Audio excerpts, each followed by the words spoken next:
Ladies and gentlemen, you can call me John. I'm currently working at the Education University of Hong Kong. My research interest is curriculum and instruction and also teacher education. So today I would like to share with you my personal thoughts on teaching and learning. And the title is related to symmetrical and asymmetrical relationships in teaching and learning.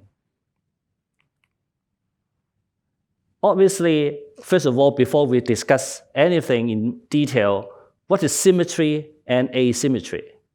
Symmetry refers to a sense of harmonious and beautiful proportion and balance. We can see different kinds of symmetrical features, phenomenon of symmetry in many fields. In mathematics, in science and nature, as well as in arts. So we can see that symmetry and sometimes asymmetry appears around us. When we talk about human relationships, we often mention about peer relationships and sometimes power relationships. When we have peers, we interact sometimes symmetrically or sometimes asymmetrically, depending on situations. In power relationship, we often relate to asymmetrical interactions. Then the question arises, what constitutes symmetrical or asymmetrical relationships? Different kinds of relationship often occurs when one is more knowledgeable, experienced, when one is more powerful, rigorous, and more mobile than the other. When it comes to symmetrical interactions, both partners are usually equals if they are equal in functions. For example, in friendship, when two persons are in love, where they have dignity, where they have equal rights and obligations, and sometimes in sport competition. I would like to pose a question for all of us to think about, is asymmetry a necessary condition at the beginning stage of teaching and learning? In teaching and learning, we have a teacher, and normally we have students. Then it's very likely to be yes, meaning that we have an asymmetrical relationship or interaction, because the teacher is usually more knowledgeable and experienced in teaching than his or her student. This is the normal situation. In the context of teaching, the analysis depends on the following aspect. First of all, it really depends the types of symmetries in teaching and learning design, the arrangement, objectives, and sometimes also related to assessment, and also the implementation as well. During the process of interaction, how the teacher and students interact with each other. And also depending on the types of communication. It depends on the style of the people, the style of the teacher, and also the learning style of students. Finally, also depending on the settings that these interactions interact and also happen. Sometimes relates to the classroom setting. And sometimes now we have, for example, in the COVID-19, we have the online environment, the virtual environment where we interact in a virtual environment, in an online environment. We all have sometimes engaged in web-based interaction. Sometimes we have WhatsApp and other kinds of social networks, social media. Also, it's a kind of interaction where we interact with other people and sometimes involving teaching and learning. Some scholars offer some analysis about symmetries or intrinsic symmetry analysis. Roughly, there are 6 types of intrinsic symmetries. The first type is related to values. So I try to frame it into question for all of us to reflect on and to consider. There are two questions. Have the conversations or teaching and learning processes affirmed the deep respect for all others, including their life experiences and interpretations? Have the teaching and learning processes tried to minimize and avoid inequality, possibly arising from gender, culture, language, social status, and other factors? The second type of symmetries may be related to power. For example, given that a teacher has usually more power and knowledge than students, have the teacher tried to facilitate discussions within and from all students so that they are empowered to express and share their views? Have a teacher subscribed and practiced the pedagogy from a teacher-centered and gradually shifting to learner-centered orientations? The third type of symmetries is related to relationship. Two questions are posed for all of us to think about. Has the teacher adopted a caring and open attitude toward students? Has the teacher developed a trustful relationship with students and provided them with intellectual excitement and interpersonal rampart? Another type is awareness-related symmetries. For example, is the teacher's personal views open to and ready for students' inquiry and even critique? Another type is design-related symmetries.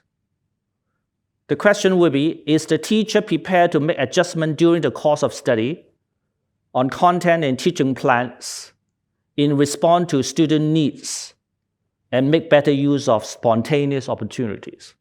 There are many opportunities that arise during the teaching and learning process. Sometimes you can refer to current issues.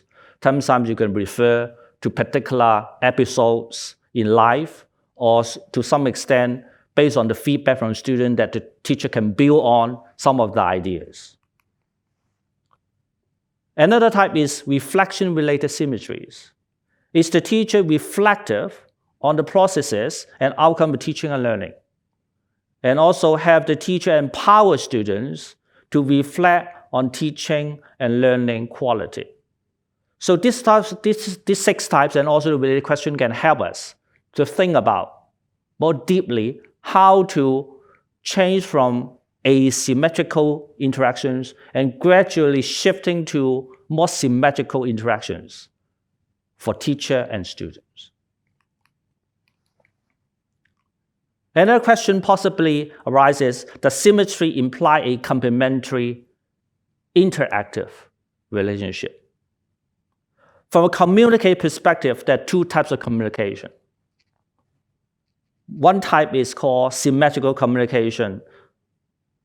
It's more direct, on an equal basis, maybe quick communication, but sometimes might be superficial, depending on context, depending on content. And even sometimes might lead to conflict. So in this case, in certain cases, specific conditions, symmetrical communication cannot guarantee, cannot promise an equal and fruitful communication.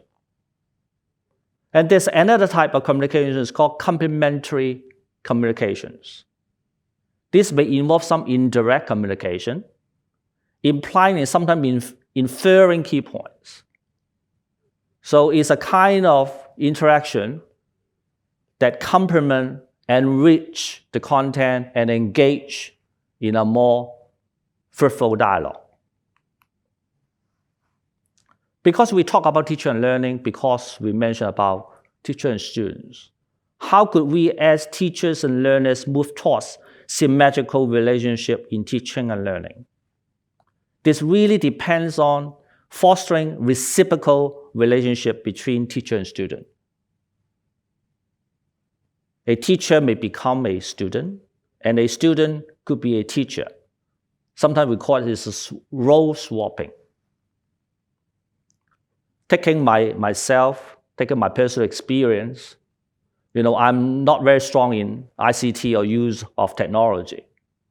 So I'm sure my student could be my teacher in certain aspects like using IT, using technology to engage students and the audience in teaching and learning processes. So it really depends on content, depending on the mindset, depending on the objective we would like to engage, and what sort of goals that we would like to achieve in the process. If we see it in a more symmetrical way, teaching benefits teachers as well as students. Both teachers and students make progress by learning from each other. I'm sure that as human beings, everyone has his own strength, unique experience. There must be different things to share, to reflect on, and to work together jointly, and to get to the next level of enrichment and personal progress. There's a Chinese saying, when you teach someone, both teacher and student will benefit. Teaching also involves an evolving teacher-student relationship. If teachers have good and positive relationship with students, they will become friends. I'm sure that good teachers may have a lot of friends as their former students. So treating and respecting students as learners and friends, but with the aim of fostering the growth and learning is desirable and is preferable from a personal point of view. So I would like to put forward a view for all of us to consider, to reflect on, is to see teaching as a symmetrical interaction embedded with asymmetrical but complementary meeting of two minds or even different minds. Children and students are unique individuals. They're single, they're special, they have own dignity, they have a lot of wealth, a lot of strengths. And in different cultural contexts, I'm sure that we would like to engage with each other respectfully. And in our Chinese context, we often mention about the notion of faith. So to end the presentation, I would like to all of us to think about today. The topic is symmetrical and asymmetrical relationship teaching and learning. I'm sure that all of us, if we work all together towards more symmetry, there will be unlimited possibilities. So thank you